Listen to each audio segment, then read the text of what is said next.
আমি কেন গার্মেন্টস ছাড়তে পারি না এটা বলবো কেন ছাড়তে পারি না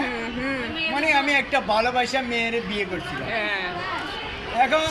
আগে ওর কাছে কাছে যাইনি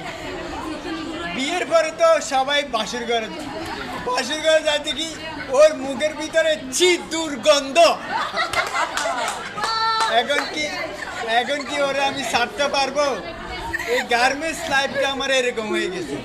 এখন সংসারের অভাবে আমি আর গার্মেন্টসটা ছাড়তে পারি না বেশি দুর্গন্ধ হলো আমাকে এখানে চাকরি করতে হবে বুঝছো ধন্যবাদ আপনাকে। আমি যখন কথা বলি না সবাই আমাকে বলে কথা বলো না মনে করে একটা মেয়ে কি করে জানো একটা মেয়ে একটা ছেলের সাথে প্রেম করলো এখন আর ফিজিক্যালি রিলেশন হয়ে গেল রিলেশন হওয়ার পরে ওর পেটে একটা বাচ্চা আসছে ও কারো কাছে বলে না